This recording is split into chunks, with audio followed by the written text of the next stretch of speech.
Hi, everyone. Welcome to Divine Sacred Tarot. And today is a very special, unique message about how to handle space and distance without anxiety. So, the whole point of this is, the whole point of this is basically to help understand why you need space and distance without having any anxiety. A lot of times, I just recorded a very special message regarding the soul recognition. So if you haven't checked that one out first, do go check that one out and then come back to this about how to handle space and distance, or you can watch it straight after this because it's a very beautiful sync. Um, but basically, this is very powerful for those of you who are in the element of, if you found this video, basically, thank you for being here, firstly. This is sometimes a part of the journey that we all need to go through, but we all go through it in different ways. When we're unable to handle and go through pressures of anxiety, of distress, of overwhelm, particularly if a divine masculine isn't answering back, this is the video to actually tune into and come back to every time you feel that little bit of distance. So I'm going to go through at least 10 things that will help you to really understand where you can elevate your own vibration. And that's why I said that other video regarding the soul recognition is truly beautiful because it helps ground this energy. So the first one that I wanted to share is about attachment to your own worth. Usually when we are not understanding of our own worth, we end up attaching ourselves to being worthy of this other person. A lot of times it brings up fears and uncertainty and pain, that we weren't chosen, that we may have been abandoned.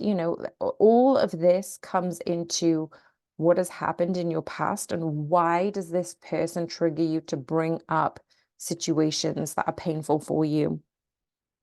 So basically, it's saying that when you attach your worth to another individual, particularly your twin flame, you're not focusing on the worth, which should be intrinsic within yourself. But a lot of times, our nervous system, our social upbringing, our experiences has never really taught us our worthiness.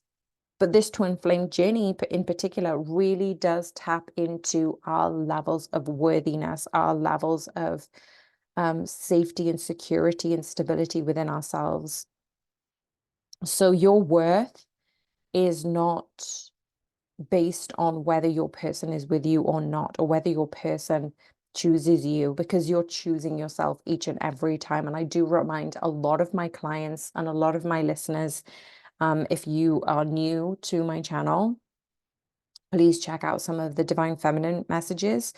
And also, if you want to become a member, you get more personal sessions as well and question and answer live reads. So that gives you the opportunity to truly understand what is it that you're wanting in life other than being in union with your twin flame, because where are you not able to see your worth, your value? What are your values, in life, and why are they there? So it actually is about tuning your attention towards yourself. And a lot of times when somebody does something and triggers us, write down what the behavior brings up in you. And this is a very much a fluid reflection of inner awareness. When you are aware of something, what is it bringing up in you? So just recently, I had written a letter to God. And you can write a letter to the universe or divine or your higher self. It doesn't matter. But basically, I had asked, what questions regarding me and my twin flame. And there was a series of different things regarding me and my manifestations and my dream life and things like that. But I let it go. But what ended up coming up after was, being alone, not having that connection, letting go, not being deserving of it. But instead of ignoring those feelings that came up, and it's going to be individual to each and every one of you, instead of ignoring those feelings, I sat with them and I was like, okay, if my ego is being triggered right now, if it is being prodded, well, I can take a step back and just embrace my ego. And if this is maybe something that you are experiencing, actually show affection and love towards your ego. Because you know what? It does keep you safe. It has kept you safe. It does give you those warnings. It does serve a specific purpose for your evolution. So we can't get rid of certain things about us. But what we can do is learn to embrace the shadow sides of us. So instead of removing the things that we don't like, just embrace those things that are coming up and give more love to yourself. But mostly, if that person's behavior triggers you, what does your body feel like? You might have tension in your gut, your heart might feel tight, your chest area might feel constricted. What are your thoughts that are coming up? What are the emotions you're experiencing? Because when you're able to sit with that and just breathe through it, that's a big deal. That is a huge deal. So take things step by step. Healing comes in layers. And if you wanted to seek a therapist and a counselor regarding this, you know, use your own discernment about where you want to go with your own healing journey. And that brings me to the third point, which is about managing your own discomfort. Like, I am a strength and conditioning coach by day, and I teach people how to go through the levels of discomfort, but being aware of the body sensations. Like, we don't hit the gym hard and then we're crawling out or vomiting after our session. That is not the goal.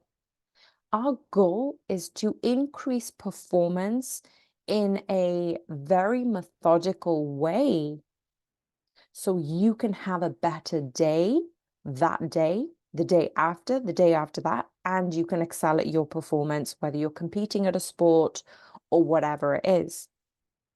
Now, I do work with a lot of corporate execs, and they end up not recognizing their own body's intuition. So my third point here is managing your own discomfort and emotions, especially around somebody else's inability to match what you're looking for in a relationship. So I absolutely love this. You don't need to take it, obviously. This is just what spirit is leading me towards, but I'm doing a lot of Vipassana ASMR meditation, and I do have it on my channel, which I'll link at the show notes at the end. And there'll be a link in the video box so you can actually explore deeper breathing. You can explore your body and understand what strategies you need to help regulate your nervous system. And this is what I was saying about if your sympathetic nervous system is heightened, if you're in that heightened cortisol state, that becomes familiar. And we don't want that to become familiar because it becomes chronic and burnout ensues, cardiac problems happen thus after. So this is a personal message that I wanted to share to say, when you're dysregulated, when there is this imbalance, when there is this discomfort, yes, sit with it. Yes, and assess what your body is feeling, what your thoughts and emotions are coming up. But also, whilst you're sitting with it, allow yourself to become familiar with it and down regulate your nervous system so you can feel more calm, so you can feel more safe.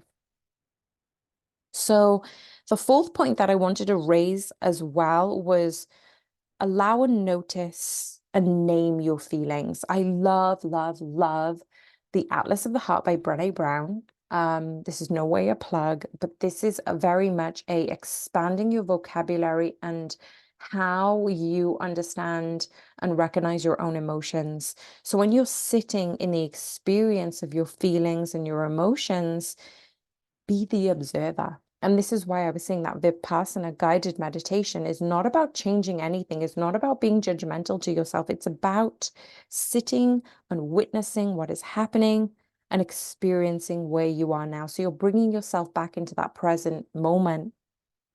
And so basically what the fifth point is asking yourself what you need in that moment. So if you're feeling discomfort, if you're feeling anxiety, if you're feeling overwhelmed that you don't know what your divine masculine's doing, ask yourself, what do you need right now? What is coming up for you? And how can you cultivate that relationship with yourself? How can you move through that emotion and experience to make it a little bit more nurturing, a little bit more kinder, a little bit more safe and secure for yourself? Handle yourself like you would your inner child. Go to an inner child meditation and sit with that uncomfortable feeling. Then we've got number 6, which is about chasing a person. A lot of times, divine feminines or divine masculines end up chasing this person and going into people-pleasing modalities.